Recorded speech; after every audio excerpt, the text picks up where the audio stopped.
Por que o seriado The Chosen e Jonathan Hulme, o ator que retrata Jesus para milhões de pessoas, possui tantos laços com a maçonaria, os jesuítas e os cavaleiros templários? Coincidência? Ou uma armadilha cuidadosamente orquestrada? Porque, quanto mais cavamos, mais evidências vão se acumulando. Se essas sociedades secretas estão envolvidas, a verdadeira questão é: por quê? Por que este programa? Por que este ator? E o mais importante, qual é o objetivo deles? Eu pesquisei entrevistas, artigos, registros históricos, símbolos ocultos e até mesmo documentos de antigas sociedades secretas. O que eu encontrei mudará profundamente sua compreensão do cristianismo protestante. E se Jonathan Hulme não foi simplesmente escalado para o The Chosen? E se ele foi colocado ali?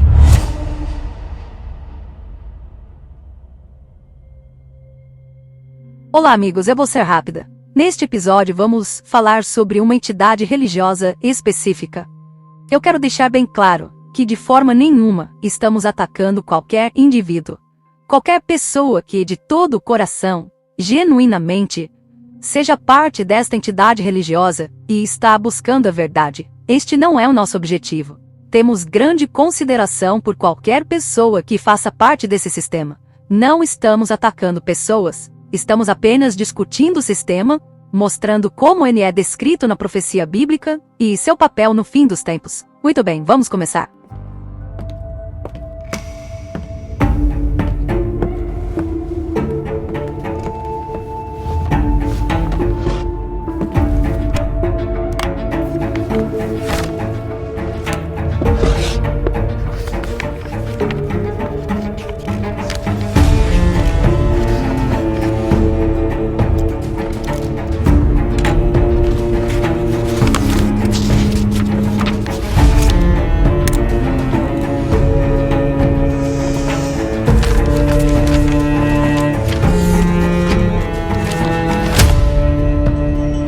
Eu era uma fã incondicional do seriado The Chosen. Assisti todas as 3 temporadas, alguns episódios vi até mesmo 5 vezes. Até mesmo considerei comprar produtos deles para apoiá-los. Mas então o Little Light Studios, o canal que produziu este documentário, lançou um antigo documentário sobre o The Chosen. Na época, eu ainda não trabalhava para eles, então eu tive preconceito. Eu ignorei. Algumas pessoas até compartilharam suas preocupações comigo, mas eu as ignorei porque achei que era uma bela representação de Jesus. Eu pensei, como isso pode ser perigoso? Então, finalmente, entrei para o Little Light Studios e, obviamente, assisti a esse documentário. Eu considerei que, se eu afirmasse amar Jesus e amar a verdade, então, por que eu deveria me recusar a entender os dois lados? Como eu poderia ignorar os sussurros do Espírito Santo só porque eu não queria estar errada? E então eu assisti. E, daquele momento em diante, eu nunca mais assisti a outro episódio do The Chosen. E hoje, eu estou fazendo outro documentário sobre o The Chosen. Mas desta vez estamos olhando para algo ainda mais profundo. Jonathan Hulme, sociedades secretas, e como tudo isso conecta-se à profecia e ao breve retorno de Cristo. O engano é grande, mas Cristo é maior.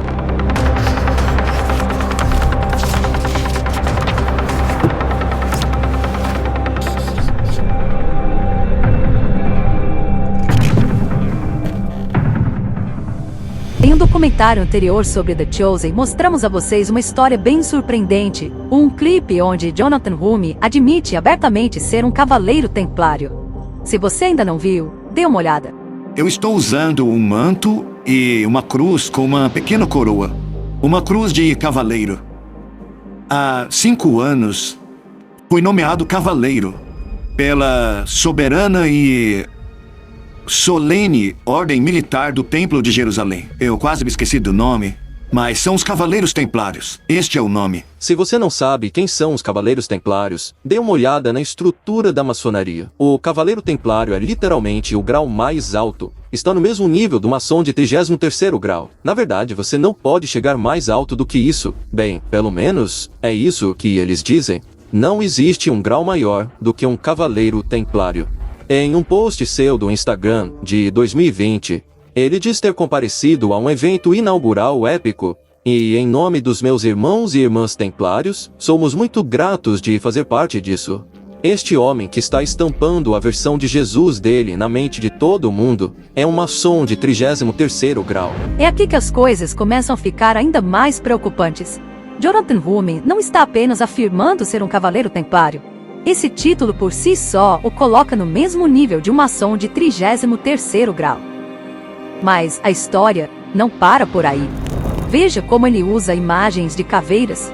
Você já viu isso, não viu? Veja os anéis que ele usa, suas roupas, todos têm símbolos de caveiras. O que isto significa? Ouça esse clipe de Jonathan Hume onde ele mesmo explica. Vem de uma tradição católica cristã muito enraizada sobre a mortalidade. A necessidade de reconhecer a nossa mortalidade para cultivar um sentido mais profundo de santidade em nossas vidas, porque o amanhã não é garantido. Em poucas palavras, é a respeito disso. Memento mori. Lembre-se de que vai morrer. Todos vamos morrer. É parte da vida. À primeira vista, isso parece algo muito honroso, não é mesmo? Nós devemos nos lembrar que um dia vamos morrer. E isso ajuda a vivermos cada dia para a honra e glória de Deus, porque um dia será o último dia.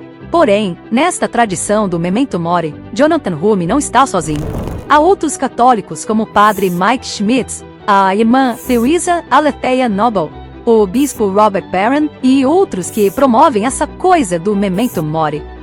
Falemos então sobre o bispo Robert Barron. Seus laços com os jesuítas são muito profundos. Nesta biografia, escrita por Matthew Levering a respeito desse bispo, ele destaca a admiração de Barron pelos padres jesuítas Pierre Teilhard de Chardin e Karl Rahner, que, segundo ele, lhe influenciou muito. Seu ministério Palavra e Fogo também está repleto de muito conteúdo promovendo Inácio de Loyola e a espiritualidade inaciana, sendo Inácio de Loyola o fundador dos jesuítas.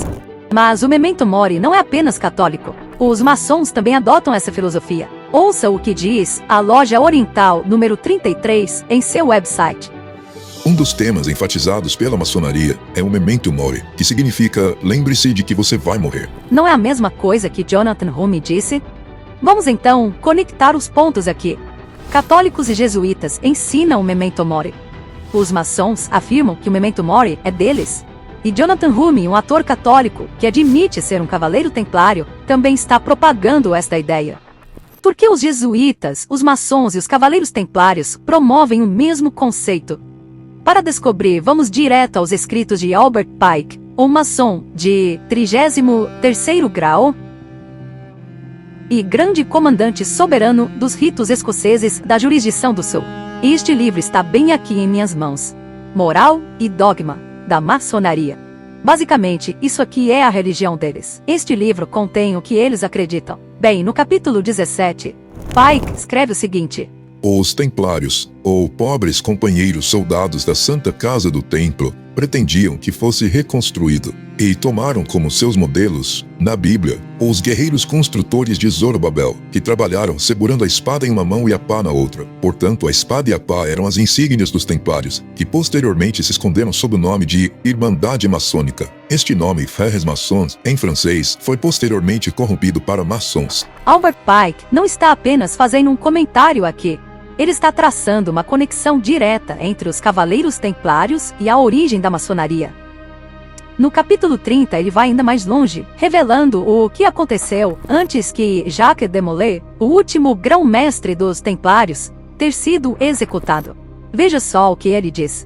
Os templários foram gravemente acusados de cuspir em Cristo e de negar Deus em suas recepções, de obscenidades grosseiras, conversas com demônios femininos e a adoração de um ídolo monstruoso. O final do drama é bem conhecido, como Jacques de Molay e seus companheiros pereceram nas chamas.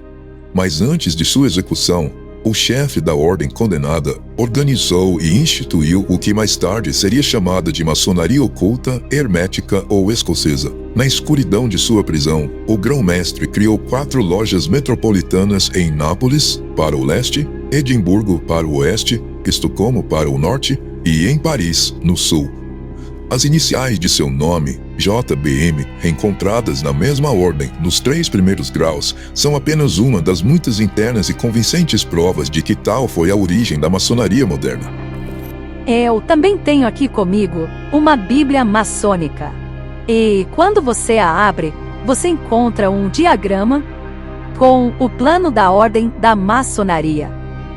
Bem aqui, na estrutura da maçonaria, você pode ver os Cavaleiros Templários e seu símbolo. A história nos conta que o Papa Clemente V dissolveu oficialmente os Templários em 1312. Mas a questão é, eles realmente desapareceram? Ou apenas mudaram sua marca, transformando-se em maçonaria, assim como diz Albert Pike, uma das maiores autoridades da maçonaria? A ordem desapareceu imediatamente. Suas propriedades e riquezas foram confiscadas e parecia que ela havia deixado de existir.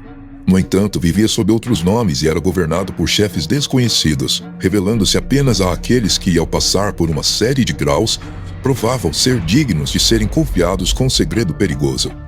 Então, Albert Pike, um maçom de 33º grau, admite que os Templários acabaram se tornando os maçons. Mas quem realmente controla os maçons? No livro Freemasons Magazine, a Masonic Mirror, volume 4, e isso é de 1800, uma publicação maçônica, diz assim na página 399. Os irmãos e companheiros da maçonaria são os Scholastici e condutores espirituais dos jesuítas, pois os jesuítas temporais ou seculares ainda não são membros da ordem. Eles não devem fazer a sua própria vontade, pois a ordem dos jesuítas exige obediência absoluta. Os jesuítas seculares ainda não sabem que a maçonaria está sob a direção da ordem. Os segredos e sigilos dos maçons fazem alusão aos segredos dos Nostres ou Notres. O Vale de Josafá, inclusive, pela sua inicial J, representa os jesuítas e simboliza toda a superfície do globo onde os maçons não devem saber que são escravos dos jesuítas. A propósito, eles certamente não sabem disso. A palavra mosaico, relativa a pavimento, é dita ser escrita em itálico para simbolizar o artífice de Moisés, que sabia como cegar o povo de Israel para torná-lo seu partidário. A estrela flamejante é o sol, o emblema da ordem, o símbolo da onipotência. O mestre maçom representa o chefe dos Notres ou Nostri e se refere ao general. Já os 4 princípios são os 4 votos dos jesuítas iniciados. O que esta publicação maçônica está dizendo é que a sociedade secreta dos maçons está sob controle direto dos jesuítas, mas somente nos níveis mais altos, os maçons ficam sabendo disso. Em sua famosa série Ataque Total, o Dr. Walter White exibe algumas fotos tiradas por ele de um santuário. Preste atenção à simbologia semelhante entre os maçons e os templários. Vamos analisar um pouco de história agora. Vou levá-los para este lindo palácio. Onde vocês acham que fica?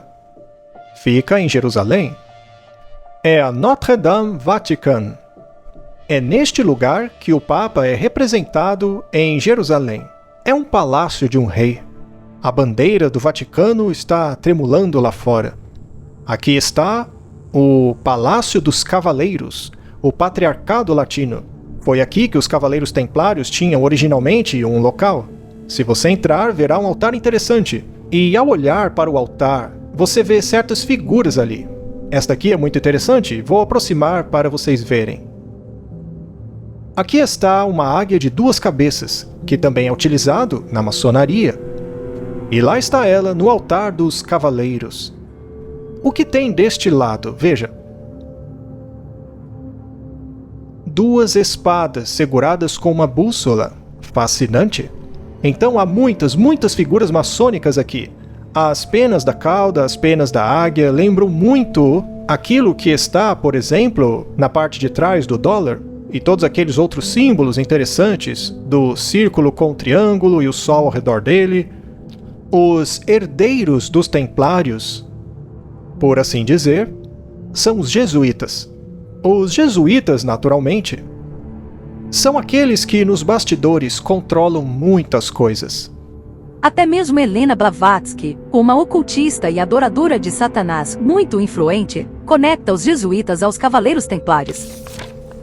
A Madame Blavatsky disse que as versões modernas dos Cavaleiros Templários foram, na verdade, inspiradas e influenciadas pelos jesuítas para cristianizar aquilo que os templários realmente acreditavam, especialmente aquilo que estava ligado à maçonaria. Não somos apenas nós fazendo estas conexões. Vamos dar uma nova olhada na série Ataque Total de Walter White, enquanto ele mostra como os Cavaleiros Templários, os jesuítas e os maçons são basicamente a mesma coisa. O cristianismo e as sociedades secretas podem ser resumidos da seguinte forma. A antiga religião babilônica deu origem ao cabalismo. Através dos essênios e outros, surgiu o gnosticismo. O gnosticismo foi fundado por Simão Mago.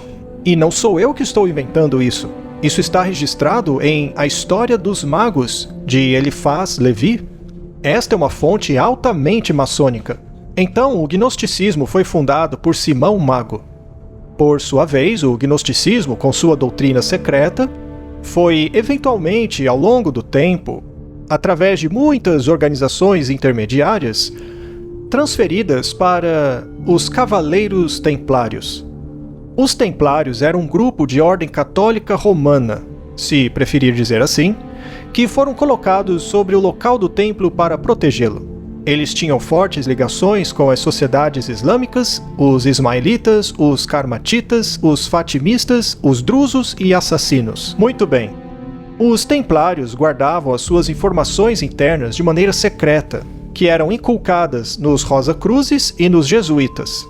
Os jesuítas, por sua vez, formaram e criaram a maçonaria. A maçonaria foi criada como braço protestante da Igreja Católica Romana. Sem que soubessem, foram enganados, se preferir, para fazerem o trabalho que Roma queria que eles fizessem, de forma que Roma pudesse se ausentar enquanto a maçonaria fazia isso por ela.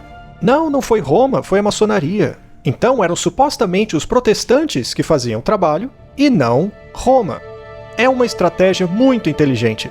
Então você pode ver como tudo isso se encaixa, como o Jonathan Hume, que afirmou ser um cavaleiro templário, também disse estar flertando com a maçonaria. Então vemos jesuítas dizendo que tudo isso que os maçons dizem ser deles, na verdade é nosso. Mas, na verdade, se você analisar as evidências, é tudo a mesma coisa. Está tudo interligado e conectado. Os Cavaleiros Templários têm até a exata mesma cruz em seu emblema que a maçonaria. Ambos têm uma coroa e uma espada. E, de fato, os maçons, os jesuítas e os Cavaleiros Templários, todos têm as mesmas referências ao sol em seus emblemas. Seria isto apenas coincidência? Vamos acrescentar outro detalhe a esta discussão. Em uma entrevista, Jonathan Hume revela que seu pai frequentou uma escola jesuíta. Meu pai é do Oriente Médio, minha família é ortodoxa grega, minha mãe é católica romana e vem da Irlanda. Quando saímos de Nova York, nos mudamos para o subúrbio. Não havia muitas igrejas ortodoxas e o meu pai, sendo cristão do Egito, estudou em uma escola católica dirigida por jesuítas franceses. Mas será que frequentar uma escola jesuíta significa automaticamente que você é um jesuíta ou parte de uma sociedade secreta? Não. Mas quando se trata de Jonathan Hume, já vimos que há fortes conexões entre ele, os Cavaleiros Templários, maçonaria e jesuítas. Mas à medida que avançamos, as evidências continuam se acumulando. Recentemente, Jonathan Hume foi nomeado cavaleiro de outra ordem católica, os Cavaleiros de Colombo. Em seu site oficial, eles afirmam, há apenas alguns meses antes, compartilhando sua poderosa mensagem pró-vida no National Mall em Washington, Hume se tornou membro dos Cavaleiros de Colombo. Eles até o visitaram no set do The Chosen, onde o próprio Hume confirma ser realmente um membro desta ordem. Veja este clipe.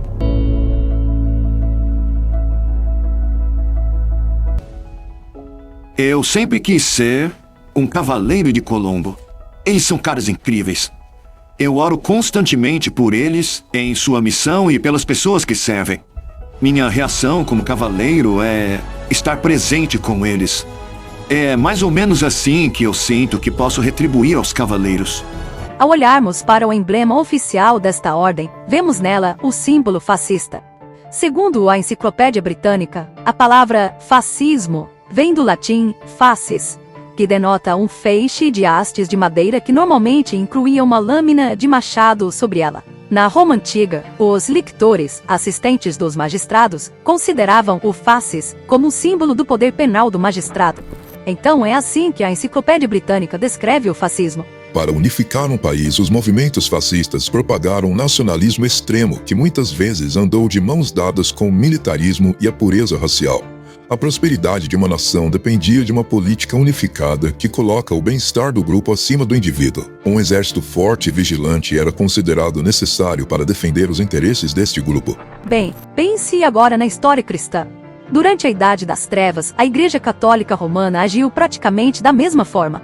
Os protestantes, pessoas que ousavam seguir a própria consciência, desafiaram o que acreditavam ser ensinamentos antibíblicos e foram caçados, torturados e mortos aos milhões. O objetivo desta perseguição era, mais uma vez, trazer todos sob a unidade de Roma. Controle absoluto, com o Papa à frente, sem espaço algum para ter a sua própria compreensão das Escrituras ou consciência entre você e Deus, sem interpretação própria das Escrituras. Ele até utilizou ordens militares como os Cavaleiros de Malta, os Cavaleiros Templários e os Jesuítas para impor esse tipo de controle. Considere o que disse o Papa Pio IX. As absurdas e errôneas doutrinas em defesa da liberdade de consciência é um dos mais pestilentos erros, uma praga a ser temida no Estado. Isso não se parece com liberdade religiosa. Isso se parece com fascismo. Hoje, Roma considera o regime fascista o mais próximo de seus dogmas e interesses. Hoje não temos apenas o reverendo padre jesuíta Kochlan elogiando a Itália de Mussolini como uma democracia cristã, mas Civilta Católica, que é uma porta-voz oficial dos jesuítas, disse o seguinte: o fascismo é o regime que corresponde mais próximo do conceito da Igreja de Roma. Vou te fazer uma pergunta. É realmente coincidência que os Cavaleiros de Colombo usem um símbolo fascista, sendo que isso faz mesmo parte da história da Igreja? Some a isso o fato que, segundo os jesuítas, esse ideal está estritamente alinhado às crenças da Igreja Católica. Curiosamente, Jonathan Hume se tornou um Cavaleiro de Colombo vitalício.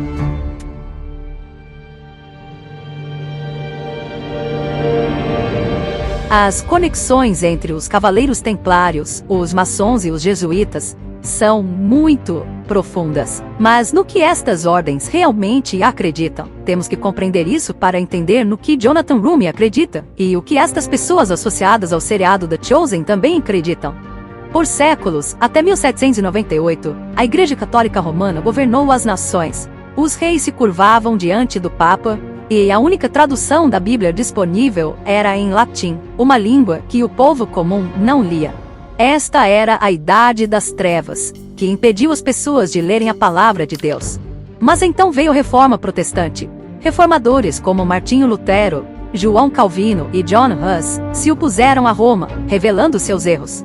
Em resposta, milhões de protestantes foram perseguidos e mortos pelo papado. E foi aí que os jesuítas entraram. Eles foram criados para esmagar o protestantismo. Operavam nas sombras, trabalhando para trazer o mundo de volta ao controle do papado. E quando foram empossados, fizeram um juramento extremamente perturbador que mostra que eles eram, na verdade, absolutamente o oposto do cristianismo bíblico. Este juramento está documentado na Biblioteca do Congresso em 1912, trazendo sua natureza sombria à atenção do público. Muitos afirmam que o juramento é uma falsificação, mas a verdade é que há evidências que sugerem o contrário disso. A Monita Secreta, ou as Instruções Secretas dos Jesuítas, foi encontrada escondida em 1596, décadas antes da suposta falsificação. Antes de mostrar um trecho deste juramento, eu quero avisá-lo que ele é bem doloroso. Bem, aqui está o juramento. Se você quiser pausar este vídeo, leia você mesmo. Eu encorajo que você faça isso para entender como pensam os jesuítas.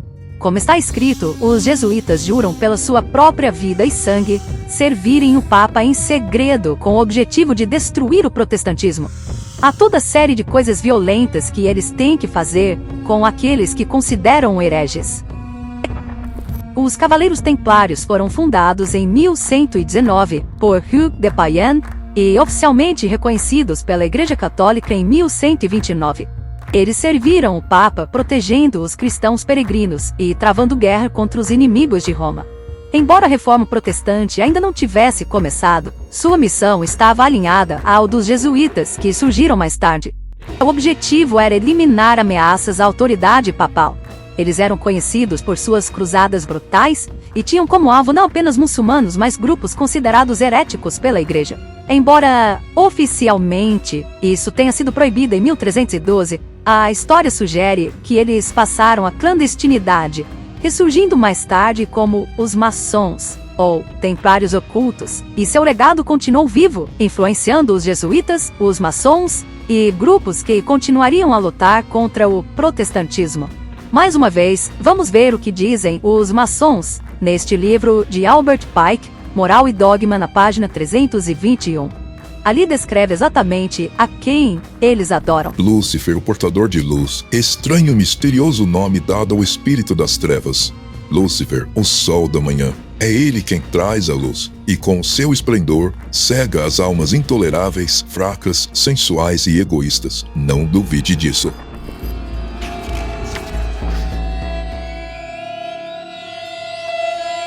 Você provavelmente já ouviu o anúncio de um aplicativo chamado Hallow, um aplicativo católico no qual Jonathan Rumi te convida a orar com ele.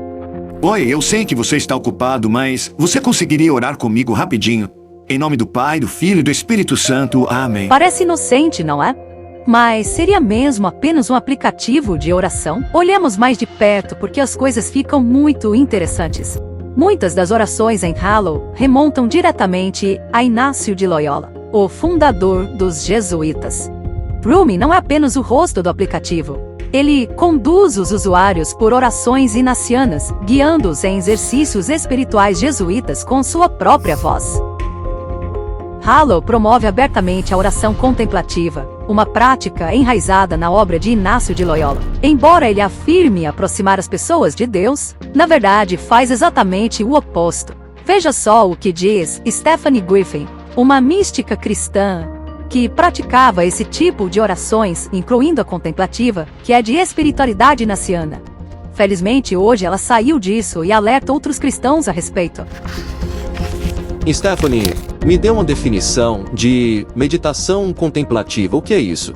Bom, a meditação é simplesmente esvaziar sua mente, em termos do que o aplicativo quer que você faça e do que aprendemos na oração contemplativa. Você esvazia a mente, tira tudo do caminho, para que não haja nada entre você e Deus, para que possa ouvir a sua voz. Então, a intenção parece muito pura, mas para aqueles que não entendem a oração contemplativa, e acho que muitos estão ouvindo pela primeira vez, eu queria mostrar algumas citações. Uma delas é de Richard Foster, que escreveu Celebration of Discipline. Ele diz: a meditação é uma boa maneira de se obter um padrão consistente de ondas cerebrais alfa. E aí que está o segredo. Nosso cérebro agora está em ondas beta. Estamos pensando, discernindo, avaliando, ponderando. Por exemplo, puxa, por que eu fiz isso por tanto tempo? Como eu não vi antes? Isso é pensamento crítico, certo? É fazer um juízo crítico da coisa. Mas o estado alfa é um estado hipnótico.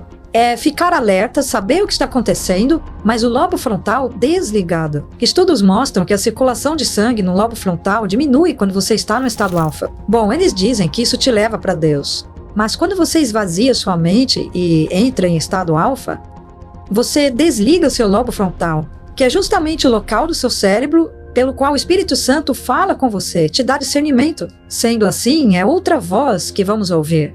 Portanto, a oração contemplativa, que é uma prática fundamental do jesuitismo, é uma das orações feitas por Jonathan Rumi ao guiá-lo em seu aplicativo. Esta é uma oração praticada por ele regularmente.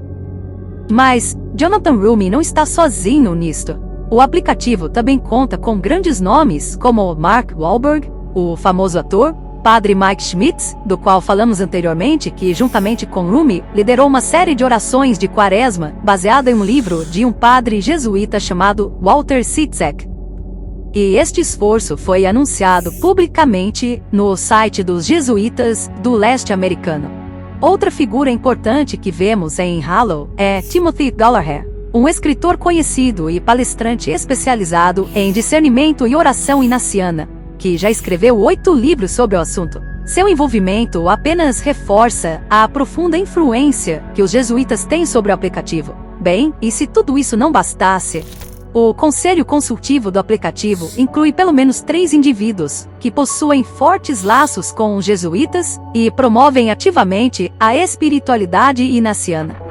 Com Jonathan Rumi sendo o rosto do aplicativo, fica claro que isto é uma plataforma de divulgação de ensinamentos jesuítas. Se quiser saber mais sobre esse aplicativo e as conexões de Rumi, temos um vídeo sobre isso em nosso canal do YouTube. Você pode verificar o link na descrição. Agora vem uma verdadeira bomba. Em 5 de março de 2025, Tucker Carlson lançou uma longa entrevista com Jonathan Rumi, antes da data de lançamento escolhida para a 5ª temporada. E nela Rumi fez uma declaração absolutamente chocante. A de que a espiritualidade inaciana é a base do seriado. Bom, avançando no tempo, 6 meses depois, eu fiz um teste para os 2 ladrões. Eu acabei não passando no teste para o ladrão arrependido, mas depois eu tentei Jesus. Isso seria muito legal, pensei eu. Seria muito bom se eu conseguisse algum tipo de trabalho, porque eu não estava trabalhando de forma consistente. E, segundo o próprio Dallas, após apenas 10 segundos de teste, ele diz: esse é Jesus. Esse é o Jesus que eu quero para o seriado. Então nós gravamos, ele foi exibido, e depois ele me trouxe de volta para assistir cerca de 1 mês depois, no culto de Sexta-feira Santa da igreja dele. Eram cerca de 7 cultos. Foram 15 mil pessoas assistindo aquilo em questão de 1 dia e meio. E foi muito bem recebido. Foi lindo. É realmente maravilhoso. Sabe, essencialmente, foi o fundamento do conceito do seriado The Chosen, que é esse tipo de espiritualidade inaciana, essa percepção inaciana dos evangelhos, na qual você se coloca dentro do evangelho. Você começa a fazer perguntas aos evangelhos. É assim que você medita nos evangelhos, com essa forma de espiritualidade. Esse é o nosso processo de produção cinematográfica. É uma espécie de exemplo vivo em celuloide ou celuloide digital. Mas esta não foi a primeira vez em que ele disse isso. Encontrei um clipe de 2023 no qual Rumi se sentou com o bispo Robert Barron. Lembra dele, o líder católico profundamente influenciado pelos teólogos jesuítas Karl Rahner e Pierre de Chardin?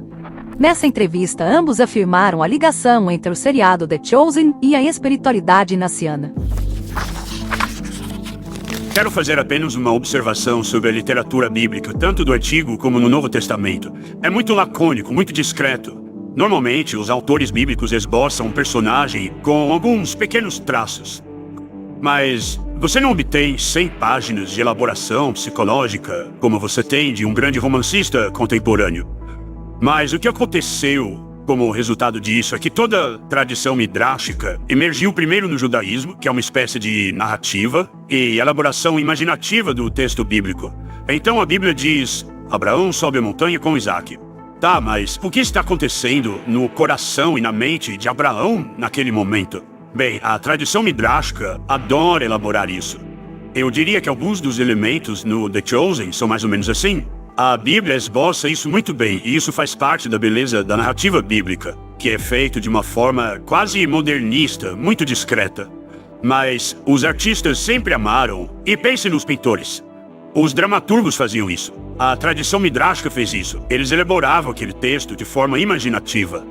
Então eu colocaria o The Chosen e seus escritores nessa tradição. Não creio que isso viola de forma alguma a integridade da Bíblia, ou que vá contra ela. Acho que como católicos podemos apontar para Inácio. É como a tradição inaciana. Tipo, imagine como seria esta cena com Jesus e os seus discípulos. E nós fazemos isso, a gente escreve no papel e depois filma.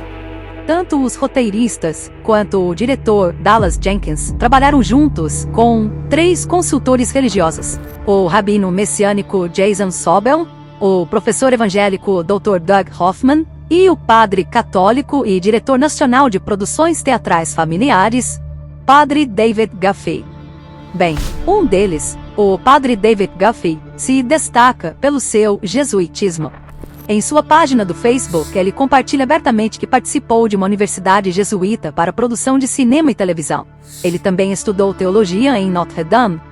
Agora, embora esta não seja uma escola jesuíta em particular, promove fortemente a espiritualidade inaciana. Veja isto, por exemplo. Tenho diante de mim um esboço de curso intitulado Espiritualidade Inaciana, e descreve o que os alunos irão aprender enquanto fazem esta aula para aprender como fazer oração contemplativa e outras práticas espirituais que o fundador do jesuíta Inácio de Loyola elaborou. Mas tem isso daqui também, vejam. Esta é uma publicação universitária que aborda a jornada espiritual inaciana. Eles estão oferecendo cursos sobre isso, hospedando estudiosos jesuítas, apresentando a teologia jesuíta em suas publicações. Além disso, esses 3 consultores do The Chosen fazem ajustes no roteiro. Se discordam de um determinado elemento, podem pressionar por uma mudança no roteiro. Eles são tão influentes que podem mudar o roteiro. E um deles, o padre Guffey, é profundamente enraizado nas práticas jesuítas. Veja o que ele diz sobre o seriado The Chosen e a espiritualidade inaciana. Pelas conversas, parecia que poderia ter sido um pouco mais difícil quando você tem que preencher lacunas que as escrituras não mencionam. As escrituras não falam sobre a aparência da cena. Não falam sobre quem mais estava ali, sobre o que estavam vestindo. Isso requer imaginação. Mas a Igreja Católica tem a tradição de imaginar. O santo Inácio de Loyola, o fundador dos jesuítas, exortou especialmente os seus seguidores, até mesmo hoje, a pegar um pedaço da escritura e lê-lo atentamente para ter uma noção do lugar, ter uma noção da história. Como era a aparência, como era o som. E finalmente convida a pessoa que está orando a se colocar dentro daquela cena. Mas, indo ainda mais longe, na primeira mesa redonda que Dallas Jenkins, o diretor, fez com os seus conselheiros religiosos, o padre Guffey enfatizou novamente a conexão entre a espiritualidade do The Chosen e a inaciana. Uma das maneiras pelas quais os católicos rezam com as escrituras, e isso veio de Inácio de Loyola, é ler as escrituras várias vezes, e depois envolvê-la com a imaginação. É realmente sentar-se em um estado meditativo, tentar se colocar dentro da cena, para que você possa imaginar os personagens.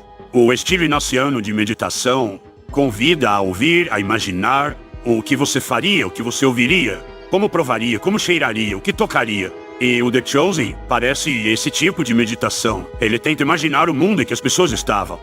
E ao fazer essa meditação, você tem que fazê-la com humildade, pois você não está tendo uma visão, você está interpretando. E, obviamente, fazemos uma interpretação do século XXI, então usamos referências de hoje naquela época. E, para mim, esta série fez isso. Ela usa o inglês, que hoje é facilmente acessível, usa padrões de fala provavelmente mais próximos do de hoje. Ela tenta imaginar como foram essas pessoas, como teria sido o mundo em que elas viviam.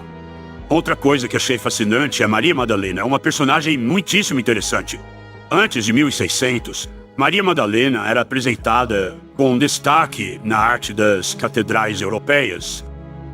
E isso mudou um pouco com a Reforma Protestante por várias razões, mas ela realmente era uma figura poderosa na imaginação dos católicos. Por cerca de 600 anos, há muitas imagens dela. E eu pensei, há uma janela na Catedral de Chartres que é uma Maria Madalena. É uma janela que tenta imaginar a história de Maria Madalena. E o The Chosen faz exatamente isso, ele tenta imaginar a vida de Maria Madalena.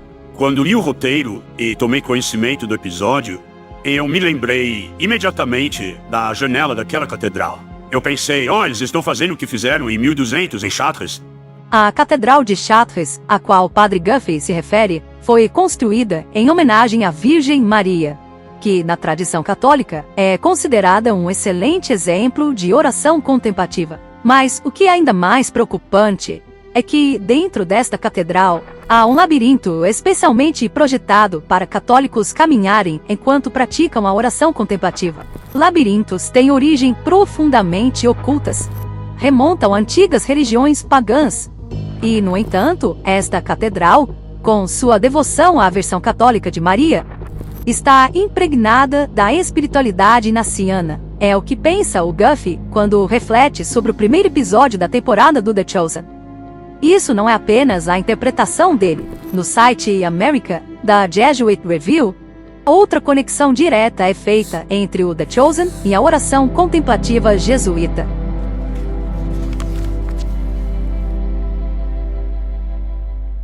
No site de Jonathan Rumi, o Jesus Quintessencial, ele declara abertamente que é um ator metódico. Mas o que muitos não sabem é que aquilo que é chamada de atuação metódica tem laços profundos com o ocultismo, chegando até mesmo à possessão demoníaca. Mas não estamos dizendo que necessariamente todo ator deste método é possuído, mas a técnica em si é construída em torno de permitir que você se esvazie para deixar que outra entidade tome conta de você. Ora, será que isso é bíblico? Um cristão deveria entregar sua mente desta maneira? A Bíblia dá um aviso claro em Mateus 12, 44, 45, dizendo: voltarei para minha casa de onde saí. E quando ele chega, o demônio a encontra vazia, varrida e ordenada. Então ele vai e leva consigo outros 7 espíritos piores que ele e entram e habitam ali. E o último estado daquele homem é pior que o primeiro. Portanto, a verdadeira questão é: quando você se esvazia, afinal, o que você está deixando entrar? Me disseram que, na verdade, que todos os atores vêm dos primeiros curandeiros e xamãs das aldeias pré-cristãs, onde colocavam máscaras e faziam encenações. E realmente era uma coisa muito louca, mas funcionava. Aquilo lá entrava e eles encontravam respostas para as perguntas. Mas hoje, se fizer isso, vão te chamar de doido. Mas, na verdade, não passa de questão de semântica. Bom, o que eu fazia era colocar uma máscara afro-caribenha e pintava meu olho de preto para que eu parecesse com um ícone voodoo afro-caribenho. Eu também costurava pedaços de artefatos egípcios que tinham milhares de anos na minha fantasia, pegava um pouco de ônix, turmalina, algo para dar vibração. E sei lá se funcionava ou não, mas, para mim, a ideia era tentar estimular a minha mente ou enganá-la para fazê-la acreditar que eu era aquele personagem de outra dimensão. Eu entrava no set e não falava com ninguém, não dizia nenhuma palavra. Aí eu projetava aquela aura de horror que criou medo nos meus colegas atores, o que então me inspirou a acreditar que eu realmente estava no personagem. Eu permitia que o espírito do personagem vivesse através de mim. Eu tento me envolver, eu me permito.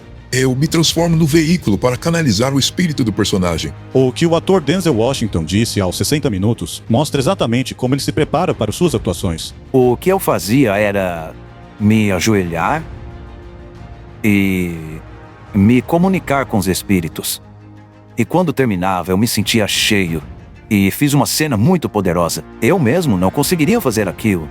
Eu não poderia ter escrito e decidido atuar aquilo. A imperatriz do entretenimento, conhecida como Oprah, tem fortes ligações com o reino demoníaco. O rosto mais conhecido na televisão diz: você não tem apenas que usar o seu corpo e seu físico. É assim que eu entendo.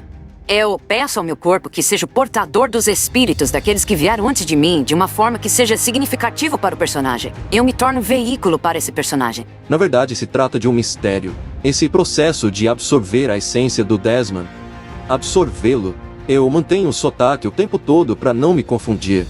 Ele é muito talentoso.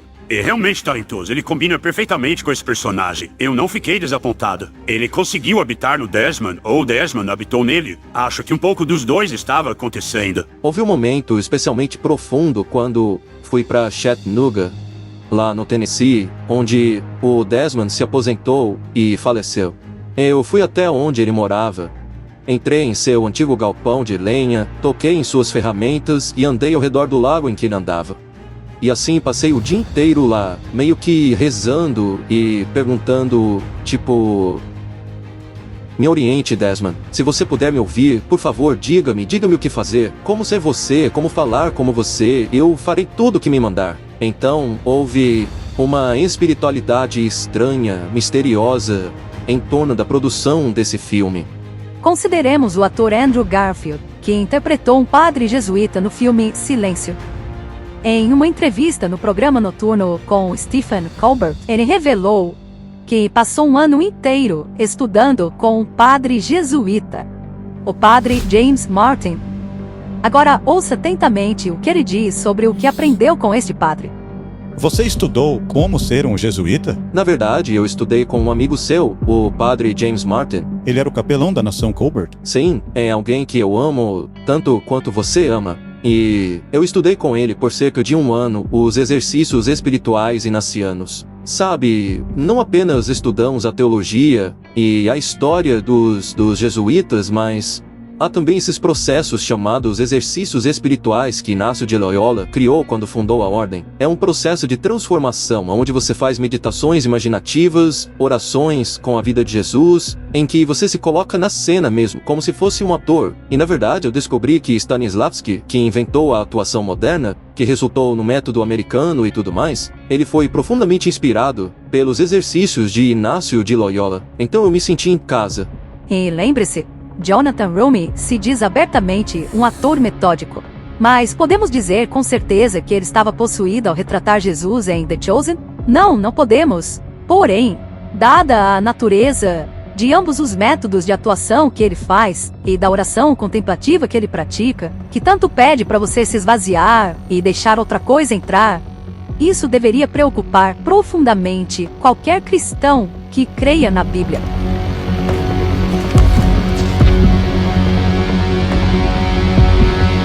A conexão entre o método de atuação e a espiritualidade inaciana não é acidental. Os jesuítas influenciaram Hollywood e a indústria cinematográfica desde o seu início. Veja este documento, este ensaio, esta dissertação escolástica, eu diria, escrita por Heinrich Schnitzler, que é membro do Departamento de Artes Teatrais da Universidade da Califórnia. Na verdade, este documento também foi publicado pela Johns Hopkins.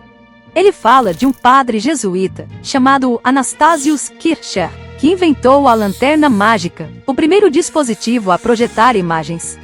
O aluno de Kircher, outro jesuíta, Gaspar Schott, documentou esses avanços que mais tarde abriram caminho para o movimento de imagens, que é a base de toda a indústria cinematográfica. Outro jesuíta, Claude Francis Miller de Chalais, descobriu que o olho humano percebe a cor da luz em vez de objetos em movimento, o que era um princípio fundamental da produção cinematográfica. Mas por que os jesuítas, uma ordem religiosa, investiria tanto em narrativas visuais?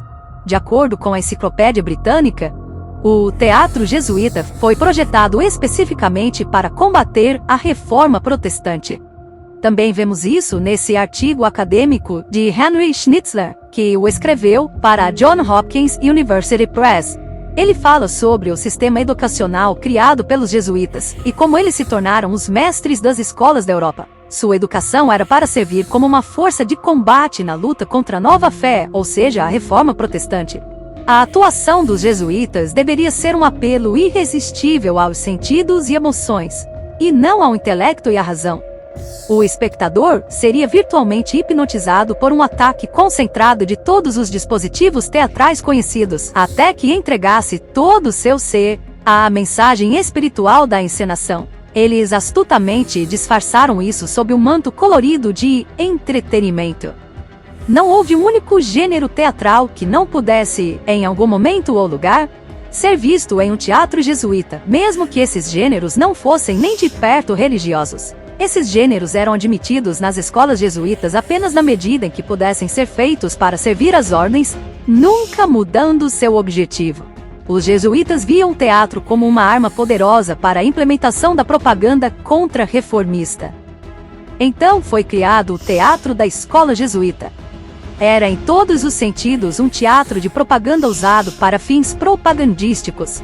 Era naturalmente mais evidente durante as primeiras décadas da existência da ordem, quando novos terrenos tiveram que ser conquistados, principalmente alcançando grandes públicos e impressionando-os com a mensagem espiritual do catolicismo romano. Certo, vamos avançar para o mundo de hoje. A história do entretenimento opera praticamente da mesma maneira. O entretenimento apela às emoções, aos sentidos, usando Hollywood como um veículo para transmitir uma mensagem e mudar a sociedade. Sabe, eu sempre penso nisso. Eu penso, vou sentar lá e mandar uma mensagem, passar uma moral, dar um pouco da minha visão de mundo, porque é isso que todo bom cineasta faz. Mas estariam os jesuítas envolvidos ainda em Hollywood? Com certeza. Esta parte do documentário Jesuítas na América explica mais a respeito. Clique no link da descrição para obter uma cópia deste documentário. Alguns acreditam que os filmes de Hollywood são, na verdade, uma versão moderna do que era conhecido nos séculos passados de o teatro jesuíta. onde a ordem comunicava ideias por meio de peças dramáticas. O livro Jesuit Hollywood, de Sean Wilcock, documenta como os jesuítas usam teatro como parte da Contra-Reforma para refutar os dramas antipapistas inspirados em Martinho Lutero. Wilcock escreve que os jesuítas viam o teatro como tendo um propósito muito grande em seus esquemas para promover a propaganda religiosa jesuíta para as massas. Longe de ser um instrumento menor de ensino, os jesuítas incorporaram o uso de dramas, dança e ópera em suas escolas e missões ao redor do mundo. No século XX, eles foram até mesmo os responsáveis pela criação do Código Oficial de Produção para Filmes de Hollywood. Também chamado de Código Hayes, em homenagem ao congressista William Hayes, foi originalmente destinado a impedir que práticas imorais fossem comunicadas em filmes. O código foi desenvolvido pelo editor católico Martin Quigley, junto com um padre jesuíta chamado Reverendo Daniel Lord. O código foi mantido por cerca de 20 anos por um católico educado pelos jesuítas chamado Joseph Breen, que se tornou a figura central associada aos limites morais impostos à indústria cinematográfica. A certa altura, Breen chegou a ser considerado como tendo mais influência sobre a opinião mundial do que Hitler, Mussolini ou Stalin, devido ao tremendo poder que ele tinha sobre o conteúdo dos filmes de Hollywood. Vamos voltar ao seriado The Chosen. Lembra daquela entrevista entre o Bispo Barron e Jonathan Roumie que mostramos a vocês? Na mesma conversa, o Bispo Barron está falando a respeito do pintor Caravaggio. Caravaggio viveu durante a época da Reforma Protestante. Ele utilizava suas pinturas como uma forma de opor-se à Reforma Protestante. Ele era contratado pelos jesuítas para fazer esse trabalho de trazer as pessoas de volta ao catolicismo. Nessa entrevista, o Bispo Barron usa Caravaggio, aquele pintor, como exemplo sobre como funciona a indústria cinematográfica e televisiva para evangelizar para a sua fé. E o contexto de tudo isso é, naturalmente, The Chosen. Falemos um pouco sobre o papel das artes em geral na evangelização. Você falou sobre a importância do vídeo ou do meio visual a qualquer mídia desse tipo, mas eu me pergunto o que o senhor bispo tem ouvido nas conversas sobre The Chosen, porque todos estão falando sobre isso. Mas, em geral, quero saber do papel das artes na evangelização. Você falou sobre isso ontem à noite. Sim, usar o visual é fundamental na tradição católica. O cinema é um grande presente. É uma imagem como a de Caravaggio, mas com grande poder. É como colocar Caravaggio em movimento. Caravaggio com fala. Caravaggio com as possibilidades dramáticas de um filme. É por isso que eles são tão ricos. É por isso que um filme, uma produção de TV, fica em nossas mentes. É um veículo de evangelização. Sabe, eu tenho falado há anos sobre a ascensão das freiras, a desfiliação da igreja, dos nossos jovens. Tudo isso é verdade. E é um chamado a todos nós para evangelizar de todas as maneiras que pudermos. Mas eu sou sensível à maneira como o Espírito Santo se move. O Espírito Santo se levanta e as instituições, organizações e indivíduos se levantam. É algo como The Chosen. É um veículo para evangelizar, especialmente os jovens, não é? Então, esteja atento ao Espírito Santo. Ele está sempre operando. A vida é cheia de sinais de sua operação e o The Chosen com certeza é um deles. Você acabou de ouvir isso? Ele acabou de afirmar que existe um poder enorme no cinema. É como colocar as pinturas de Caravaggio em movimento em toda a dramaticidade de um filme. É por isso que um filme ou produção de TV fica na sua mente.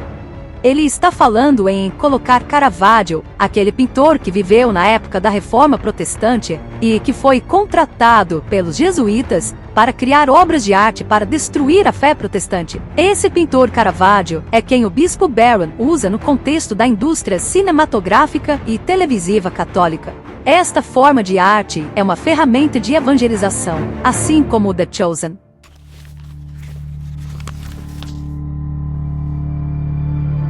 milhões de protestantes assistem ao programa The Chosen. Ele cativou o público cristão em todo o mundo. Eu mesmo assistia, eu era uma grande fã. Adorava a narrativa, os personagens, a cinematografia. Mas quando comecei a cavar mais fundo, tive que me perguntar: uma vez que há tantas conexões diretas entre o The Chosen, os jesuítas, os maçons, os cavaleiros templários, qual é o seu verdadeiro objetivo? E veja que nem falamos sobre as coisas discutidas no primeiro documentário. Na verdade, ainda há muita coisa a se falar sobre isso. Mas sabe, você realmente deveria se perguntar: por que existem tantas ligações entre um seriado sobre Jesus e sociedades secretas que tem uma história bem longa e documentada de infiltração e enfraquecimento do protestantismo, incluindo a sua luta contra o nosso Jesus? Não se esqueça, Jonathan Roumie admitiu que é um cavaleiro templário. Ele está no mesmo nível de um maçom de 33º grau. Lembre-se também de que os maçons de níveis mais altos admitem adorar Satanás. Em Apocalipse 13, a Bíblia descreve 2 poderes bestiais se unindo ao dragão. O objetivo de Satanás é promover um grande engano nos últimos dias.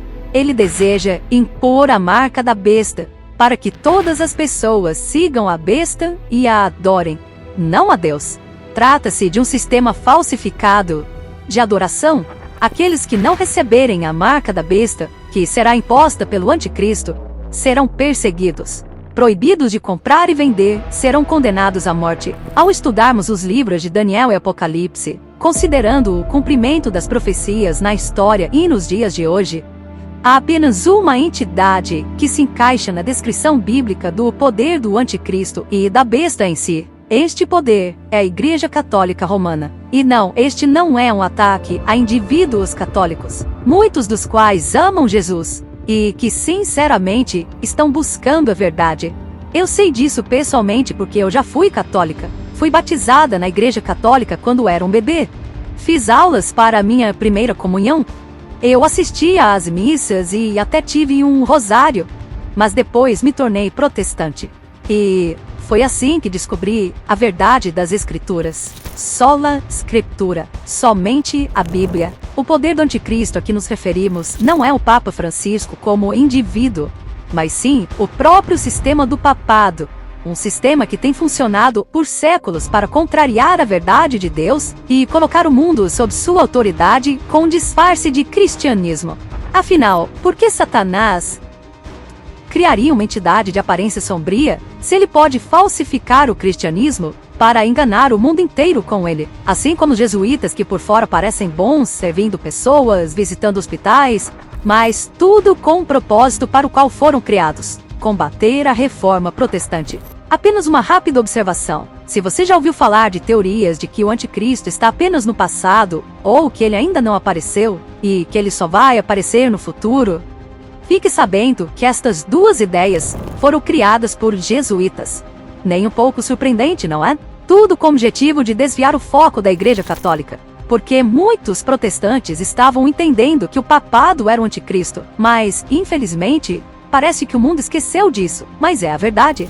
Nós criamos um estudo, versículo por versículo, com 2 vídeos sobre quem é o anticristo e o que é a marca da besta. Temos até um vídeo em nosso canal explicando as origens do 666 e o que isso realmente significa.